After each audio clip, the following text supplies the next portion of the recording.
I'm gonna cry. I've just realized that I have become a single 30-year-old mom who's driving in a Dodge Caravan,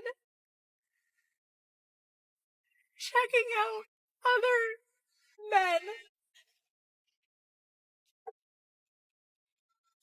Oh my gosh, you have no idea what it feels like.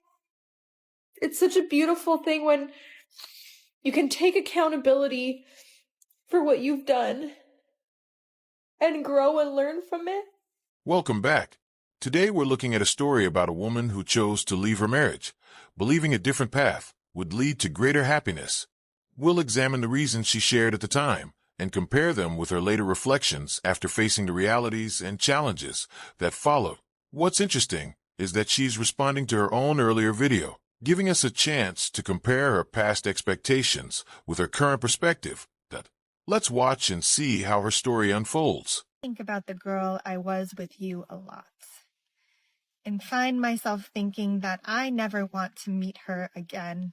Not because she wasn't kind or loving, because we both know her love fell down on you like rain droplets, even on days you tried to stay dry, but because when she needed the same love herself, she often found herself in a drought. Her identity became a chameleon, changing colors to reflect whatever mood, blending into your life just to stay a part of it. She rarely felt good enough, even though she was enough and more, and the minimum is what she allowed herself to beg for. I never want to meet that girl again. I cannot imagine another day where I do not strive for the absolute maximum of what I deserve. The commentary questions her statements about deserving more from life and relationships, contrasting them with the choices shown throughout the video. It argues that the focus appears to have shifted toward personal fulfillment, while raising concerns about the impact those decisions may have on the people closest to her, especially her children. The discussion also reflects on the importance of keeping children out of adult relationship conflicts, suggesting they should not be placed in situations where they feel responsible for providing emotional reassurance or taking sides. In the end, it raises a broader question about accountability, priorities, and how personal decisions can affect an entire family, not just the individuals making them. When you look at me, what do you see? There is a house when you look at mommy, what do you see? stone.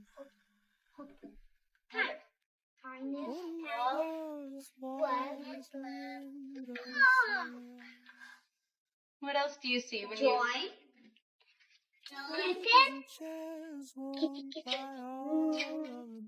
What else do you guys see? Kind heart. The commentary questions the decision to involve children in public discussions about personal relationships, suggesting that many people would view those conversations as better kept private. It also reflects on the idea that, according to the story being presented, her former husband had previously encouraged her to work through the challenges before the relationship ended. The discussion then shifts toward her explanation that childhood experiences influenced some of her later decisions, raising a broader conversation about how past experiences can shape adult relationships. The next part of the story explores whether those explanations provide helpful context or whether personal accountability remains an important part of understanding the outcome. All I did was try to date because of my thought that I wasn't enough. So I was people pleasing. I wanted to be enough. I wanted to be chosen because I never was chosen. I was given away. I was rejected. So what I wrote in my music, I was like, love me, choose me, want me, desire me, please. I want to be wanted so bad. Somebody want me. Right. So then that's my childhood. That was my teenage, was trying to fill that void. Right. So even when I was single and learning. The commentary argues that her past relationship choices became an important factor in how she viewed commitment later in life, emphasizing that understanding a partner's history and values can matter before making long-term decisions. It then shifts to life after the divorce, suggesting that the realities and responsibilities of single parenthood were more challenging than she had expected. According to the commentary, those experiences eventually led to moments of emotional reflection as the weight of those changes became more apparent. The story now turns to how she responds when those expectations meet the realities of everyday life. I'm gonna cry. I've just realized that I have become a single 30-year-old mom who's driving in a Dodge Caravan, checking out other men while driving in a subdivision, a suburban subdivision. I am a single 30-year-old woman with 3 children driving a minivan, checking out other dads. Okay, this is where my life is. The commentary argues that major life decisions often come with long-term responsibilities that may not be fully appreciated in the moment. IT suggests that the challenges she now describes are part of the reality that followed the choices she made, rather than events that happened unexpectedly.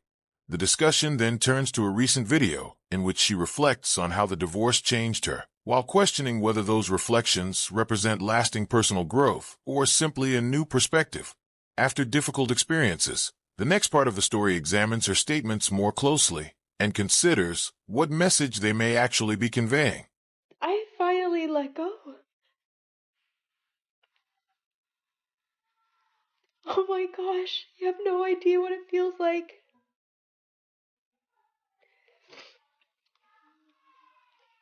To just finally let go.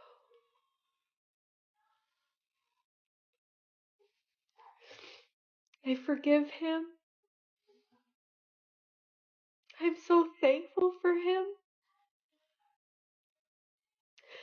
Even the bad, because man, if I didn't experience it, I wouldn't even know who I would be. Because of him, I love myself more. Because of him, I learned about myself.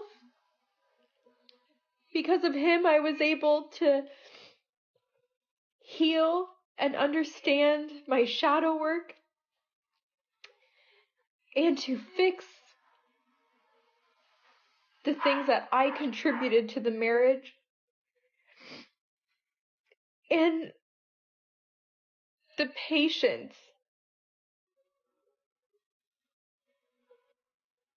It's such a beautiful thing when you can take accountability for what you've done and grow and learn from it. And come to the other side and just I'm so grateful and I appreciate all of these experiences, but on a much deeper level. I just want his happiness. And he's found that. And we may not be where I was hoping we would be, but I can only control myself.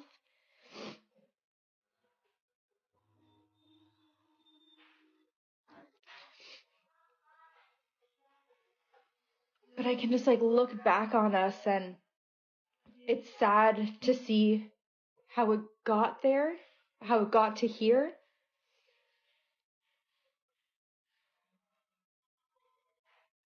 But being where I am right now,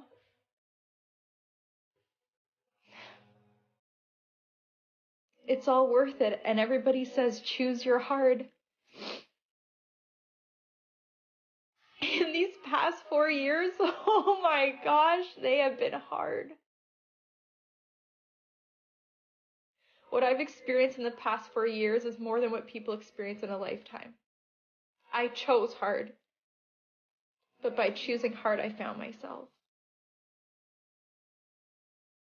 I truly found myself. The commentary questions whether her recent reflections represent genuine personal growth or simply a reaction to how life has changed since the relationship ended. IT suggests that some of her later posts may reveal unresolved emotions, particularly as her former husband appears to have moved forward with his life.